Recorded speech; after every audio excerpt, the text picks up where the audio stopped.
been ages since I've done YouTube, man. I don't even know where to look. Do I look at you? Or the camera, the lens? Am I looking beyond you? What am I doing? I think probably look at the camera. That way? Not that way. You sure? Just do the intro, man. Do the intro.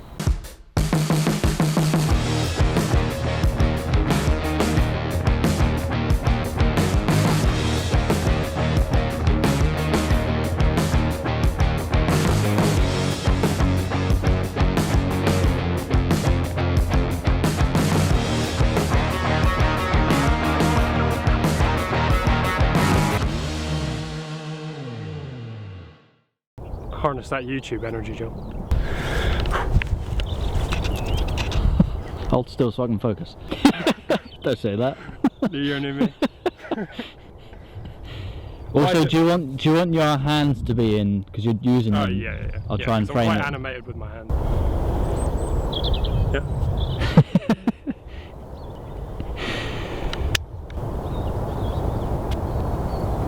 See you later. And cut. Hey guys, welcome back to the channel. It's good to be back. It's been a while. I hope you're all doing well. Why has it been a while? I'm not going to get into it. I figured now's a good time for a fresh start, and I thought we'd start today by talking about the DJI Mini 2, as I believe it's still a fantastic consumer drone, having owned it for a year myself. So yeah, let's get going.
That's so good, so good. Now what you're probably thinking is that I shot that on some big DJI Phantom 2 style drone with a massive camera underneath like the one that this is being filmed on. You'd be mistaken. That's all it took. This little guy shooting at 4K 30 FPS on its 1/2-inch CMOS sensor. And what blows me away the most is it just sits nicely in your pocket. And these aren't the baggiest of jeans. Good boy. It's all wet, no! You me muddy boy. He's all wet from the pond.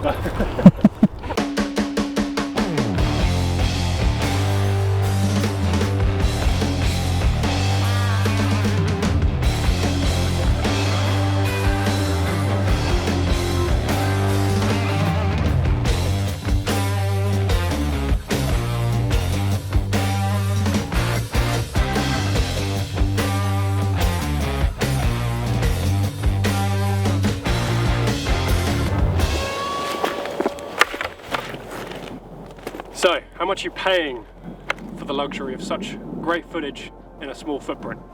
You probably think it's going to break the bank, but you would be wrong. DJI actually retailed this drone on their website for £420, which I would say is quite reasonable.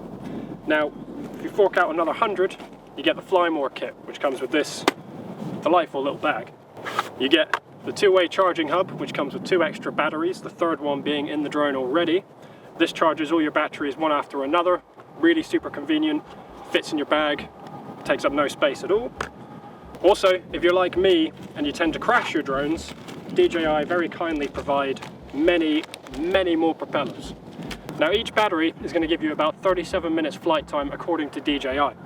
Now anytime I've flown it, I rarely get through more than 2 at most, so the third one is just a handy little backup. So yeah, 2-way charging hub, 2 extra batteries, absolutely worth the extra £100. You've got your thumbsticks in the bottom here, Those just pop out, you screw them in. The remote's ready to go pretty much, you just need to switch it on. Function button here that you can assign to whatever function you would like. So say you wanted to readjust where the gimbal is back to standard, you can do that. Say you'd like it to, I don't know man, do what you want with it. It's a function button, do what you want. The return to home button, any problems, you literally just tap that. It's going to come up on your phone screen. Would you like the drone to return home? Yes, I would. Or it acts as a pause button, which means the drone stops immediately wherever it is in flight. On the back, you've got the gimbal control, which is just a lovely little dial. It's really quite easy to understand what you're doing with the drone, so you get those really smooth gimbal actions as you saw in the footage before.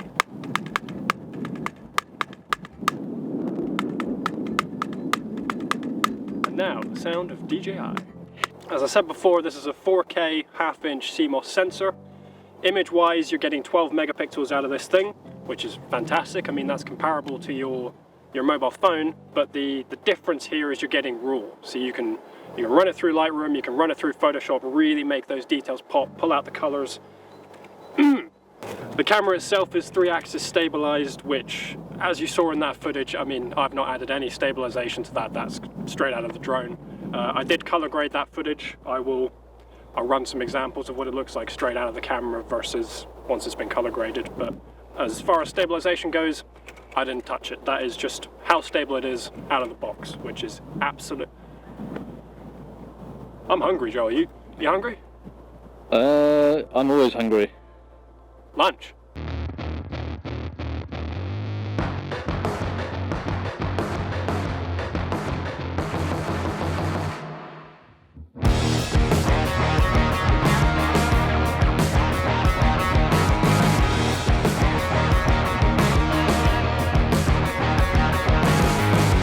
So what did you get for lunch, Joe? Hang on, we're a manual focus crew here. There we go.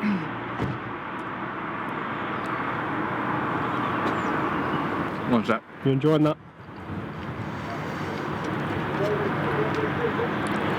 I'd love to whip pan back to me and I'll just pull some funny face, but alas. Let's see what the autofocus does, shall we? Oh, I think I got it. I think it's doing you a favour if it's a bit blurry on your face.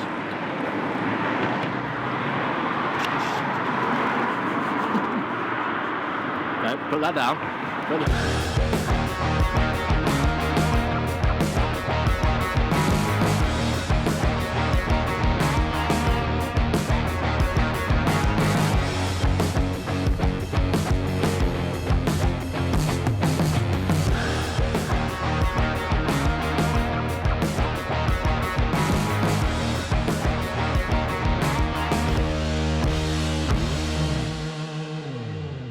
I've handed the drone off to Joel now. I'm a little bit nervous. He's going to give it a go just to show how... Basically Joel has no idea how to fly a drone. He's never done it before, so I just want to see how he does, what kind of shots he gets. If it's really easy to use, then you should be fine.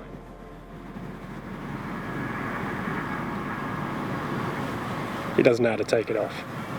I'll tell you what, it's getting a little bit cold, so I'm going to put a jumper on. I'll be right back. Oh, that's better. I'll tell you what, the sun might be shining, but it's still cold here in the UK. I think we're at about 8 degrees, which to some people you'll be thinking, that's delightful, that's really warm. But to me, no. A phrase I coined is drone anxiety. Whenever I used to fly my old Phantom 2, it was never a fun experience because 1, I couldn't see where I was flying. 2, the thing was massive, so trying to navigate objects while flying that thing was an absolute nightmare. It had no obstacle avoidance, it would sometimes return to home on its own, so the safety features built into this just give you so much peace of mind. I felt really comfortable whipping it around in the forest, and yes, I crashed it, but didn't matter, a couple of propellers came off, but as I said, DJI provides spares when you buy the Fly More kit, or even I believe in the basic bundle. And yeah, you just unscrew them, you're good to go. You're back at it. I suppose we should go and check on Mr. Hatton over there and see how he's doing flying a drone for the first time. Let's go and check it out.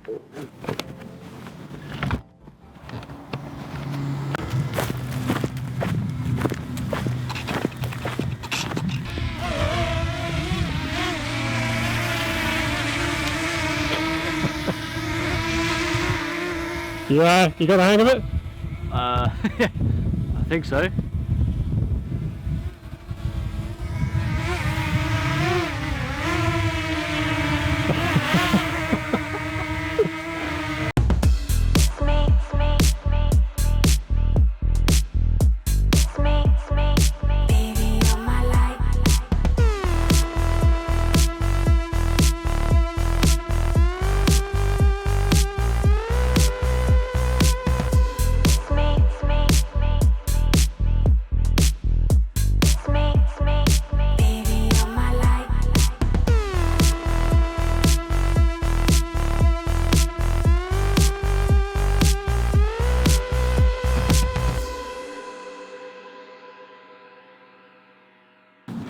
Some horses.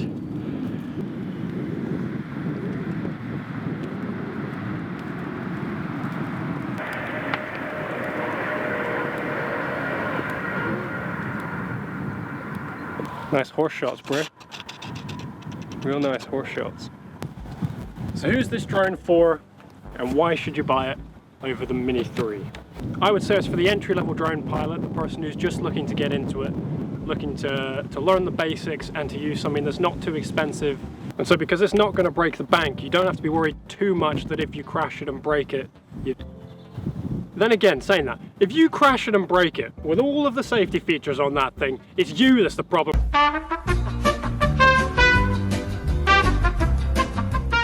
It's not going to be the end of the world. You can probably replace it, get a part switched out here and there. But in my testing, the drone is quite robust. I smashed it into a tree a couple of times, and it was fine. It got back up, started going again. So why should you buy it over the Mini 3? Well, the Mini 3 isn't massively different really, unless you're going for the Mini 3 Pro, but you are looking at about £800 for that model. There is a train coming. Again, Joel. There's a little woofer there. What is that? I mean, you're looking at the windshield on the microphone. YouTube. So with the DJI Mini 2, you've got 4K 30 FPS. You've got a 12 megapixel photo capability with RAW, which is just so good, so good. If you're looking for a drone, if you're looking to get into it, I can't recommend the DJI Mini 2 enough. For me, upgrading from the Phantom 2, which was an absolute nightmare, trying to carry that thing around, taking it through airports, trying to even bring it to a place like this, which is 10 minutes from my home, was a nightmare. I have owned this DJI Mini 2 for a year, and I've flown it more in that year than I flew the DJI Phantom 2 in the, well, how long did I have it for? Like 9 years? I didn't like flying it, hated it, disgusting. DJI Mini 2, should you buy in 2023? Yes.